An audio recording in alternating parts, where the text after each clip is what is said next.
পুরো জায়গাটা যদি ভারতের অংশ হয়ে যায়, ভয়ঙ্কর। ভারত যা ইচ্ছা তাই করতে পারবে। এটাকে ট্যাকল করার ক্ষমতা, যেমন আমাদের পররাষ্ট্র উপদেষ্টা is very very weak, very weak. He is not aggressive. He can't run Bangladesh anymore as আপনার ফরেন সেক্রেটারি, ফরেন মিনিস্টার, স্বরাষ্ট্র উপদেষ্টা। I don't think so they are fit for purpose.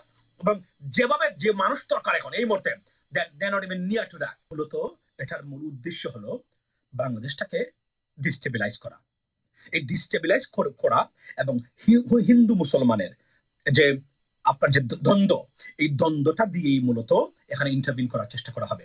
এবং যেহেতু তাদের একটু সাপোর্ট এখন যুক্তরাষ্ট্র থেকে আসতে পারে, মানে আগের মতো একতরফা সাপোর্ট যেভাবে ডক্টর মোহাম্মদ ইউনূসের প্রতি ছিল সেটা নাই। দেয়ারফর এখন তারা চেষ্টা করবে এটাকে ডিস্টেবিলাইজ করা, একদম আনডাউটলি আমি আপনাদেরকে বলি। এবং আমরা বলছিলাম দেখেন এই সরকার কতটা আনইন্টেলেকচুয়াল। সরকারকে প্রথমে বলছিলাম আপনি হিজবুত আপনাকে পলিসি ইন্টেলেকচুয়ালিটি মেনটেন করতে হবে। আপনি রাষ্ট্র যখন পরিচালনা করতে হবেন, you have to be political, you have to be strategist. There is no way অপদার্থ দিয়ে আপনি যে সরকারে বসে আছেন, এই সরকার কোনো বিপদ থেকে বাংলাদেশকে রক্ষা করার ক্ষমতা 0%, 0%। মূলত কি ক্ষমতা ছিল? যুক্তরাষ্ট্র অর্থাৎ আমেরিকা ছিল আমাদের মূল সাপোর্টটা, অর্থাৎ government, democratic government. But they are now they are going to be ousted, মানে তাদের টার্ম ফিনিশ। এখন আসবে নতুন অ্যাডমিনিস্ট্রেশন, সিরিয়াস পৃথিবীটাকে তছনছ করে দেওয়ার অ্যাডমিনিস্ট্রেশন আসতেছে। আমি আপনাদেরকে আমেরিকান অ্যাডমিনিস্ট্রেশন নিয়ে তথ্য দিব আমি পরে।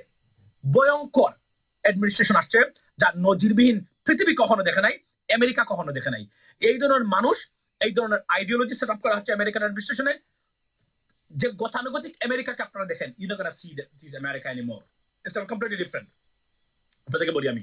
সুতরাং এটাকে ফেস করা, এবং যদি এই প্রেসার ক্রিয়েট হয়, এটাকে ফেস করা, এটাকে সত্যিকার অর্থেই আপনি যদি বলে ট্যাকল করে বাংলাদেশকে এগিয়ে নিয়ে যাওয়া, এই বর্তমান যে সরকার আছে, almost impossible. I am sorry to say that. এবং আমি শঙ্কিত, আমি alarmed, I am very concern for Bangladesh. Because যে আমি আবার বলছিলাম, আমরা সবই বলছি জানি আমরা যে বাংলাদেশের কোন শত্রু নাই। বাংলাদেশের মূলত শত্রু যারা, তারা হচ্ছে আওয়ামী লীগের এই বন্ধু যারা আছেন, তারাই আমাদেরকে ডিস্টার্ব করার চেষ্টা করবেন এবং তাদেরকে